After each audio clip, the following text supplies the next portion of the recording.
Esta tarde cambiamos de tema y a uno no menos importante e incumbe a nuestra región. Y es que el pasado domingo Argentina tomó un cambio político drástico e incluso inesperado. Eligió a Javier Milei como presidente. Un hombre que durante toda la campaña, en vez de prometer serenidad e ideas sensatas, dejó un desfile de propuestas escandalosas que en vez de hundirlo, lo encumbraron en la popularidad y en la victoria. Vamos a repasar a continuación parte de esas declaraciones que increíblemente no le costaron la elección. Este hombre que le da la piñata es Javier Milei, el presidente electo de la Argentina. Con palo en mano destruye una maqueta del Banco Central, una institución que se propone destruir. Perdón, pero hacer volar el Banco Central, ¿qué significa? Eliminarlo. Pero además de deshacerse del Banco Central, Milei plantea también dolarizar la economía y deshacerse del peso argentino, la moneda local por la cual siente un profundo desprecio.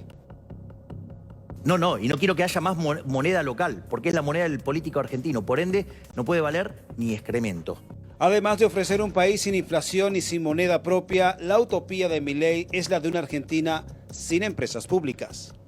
Nosotros proponemos hacer una reforma del Estado, bajar drásticamente el gasto público, reducir impuestos, simplificar el sistema tributario, desregular a fondo la economía, hacer privatizaciones para sacarnos las nefastas empresas del Estado de encima. Javier Milei es un fundamentalista del mercado. No creen que deban haber regulaciones que limiten a los individuos, por lo que plantea incluso la libre tenencia de armas. En los lugares donde la gente anda calzada, la delincuencia es menor. O sea, vos estás a favor que la gente se arme, digamos. Sí, ¿por qué no? O sea, No, está bien. el mercado de armas lo liberarías. No conforme con proponer que la gente se arme sin limitaciones, Milei se ha mostrado de acuerdo en mercantilizar la donación de órganos. Tu primer propiedad es el cuerpo. Entonces, cuando a vos el Estado te saca la mitad de la que ganás, o un poco más todavía, ¿sí? Que en el fondo es una suerte de esclavismo, nadie se queja. Ahora, Javier, si yo quiero disponer de una parte de mi cuerpo, no puedo. Javier, interesante. Lo interesante de este político disruptivo, ahora presidente electo de los argentinos, es que dejó expuesto que entre sus ideas anarcocapitalistas, los seres humanos pudieran vender también a sus hijos. Porque además también hay otra cosa. Pero la respuesta no es no. Si te preguntan, ¿no estás de acuerdo con la venta de niños? No, porque depende en qué términos estés pensando. Estoy diciendo que la gente te va a decir, vamos a vender bebés. Lo que te estoy diciendo es si vos habilitarías esa discusión. Yo creo que no es una discusión, digamos, hoy para debatir en Argentina. Pero que sí la podría hacer en algún momento. Sí, quizá de acá a 200 años, ponele. Qué sé yo, no sé. Y no conforme con esta serie de ideas extravagantes que un político convencional no se hubiese atrevido a decir aun cuando simpatizara con ello, Milei tampoco escatimó en confesar más de una vez que es admirador de dos personajes que se comportaron como enemigos de la Argentina durante la Guerra de las Malvinas. Yo me siento muy identificado en términos históricos básicamente con Churchill, con Reagan y con Margaret Thatcher. Sin embargo, Milei es más severo contra los que considera sus enemigos, la izquierda política que llama zurdos. Vos no podés negociar con el zurdo, no se negocia. No se negocia con esa mierda, no se negocia porque te van a llevar puesto. Este es el talante del presidente electo argentino, un hombre que comenzó como panelista polémico en la televisión, hablando como un vengador con soluciones mágicas y que ganó sin ocultar sus intenciones de aplicar un plan de shock económico con efectos impopulares. Bien, y para los analistas que siguen el caso argentino, el triunfo de Milei es una nueva expresión de los movimientos conservadores y el anticipo de una nueva ola. Esto si el campo popular no hace una revisión oportuna de sus decisiones y resultados. Al mismo tiempo, los analistas consultados para la siguiente nota nos ayudaron a aproximarnos a la respuesta de por qué gana Milei en Argentina si lo que propone es un plan de sufrimiento general que ya se ha aplicado y se sabe que no ha terminado bien. La victoria de Javier Milei en las elecciones presidenciales de Argentina parecía improbable por el alcance de sus propuestas impopulares de ajuste. Sin embargo, ganó. Para el analista y periodista argentino Alejandro Krivitsky, el triunfo del ultraderechista no es tanto la virtud de sus ideas como sí un castigo al gobierno saliente. Los argentinos venimos de dos gobiernos fracasados.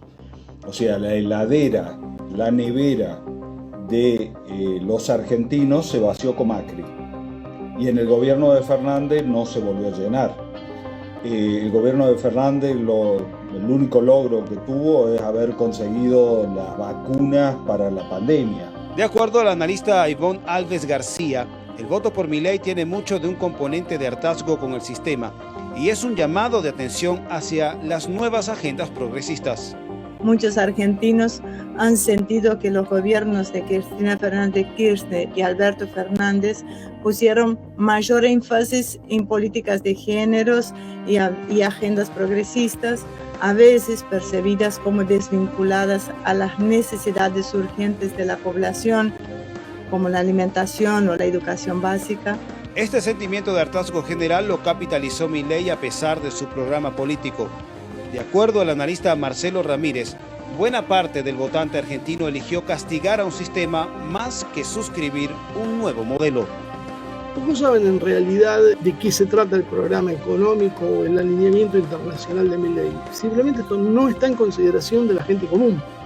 No se entera, no le importa. Mucha gente ni siquiera le dedica 2 minutos de su día a enterarse de las noticias. El cansancio ha llevado a cierta apatía y distanciamiento que solo se expresa cuando tiene que ir a votar utilizando el candidato que parece ser el más antisistema de todos los que había. El triunfo de Milei no es solo una anécdota argentina. Este resultado pudiera tener repercusión regional. Sí, Milei representa un cambio significativo en la política argentina, aparentemente muy malo, pero eso podría ser un indicador o una inspiración para movimientos similares en otros países de nuestra región. Este síntoma de auge neoconservador plantea una evaluación autocrítica de las izquierdas y movimientos progresistas, porque este avance se potencia en los errores y falta de audacia política del campo popular. Seguramente habrá más Mileis en el continente, pero no porque exista Milei como tal, sino por el rechazo a esta forma de hacer política y esta deriva que yo creo que de los propios Estados Unidos se fueron instalando gradualmente y casi imperceptiblemente, podríamos decir. Esta filtración imperceptible al sistema político tomó el gobierno por medios electorales y desde antes de jurar el cargo anticipa tiempos de shock económico, lo cual, según el periodista y analista Alejandro Krivitsky, conducirá a un proceso de tensión en las calles. Yo creo que sí va a haber resistencia porque el movimiento obrero organizado en la Argentina, que es fuerte, no se va a quedar de brazos cruzados viendo cómo avasallan los derechos de los trabajadores.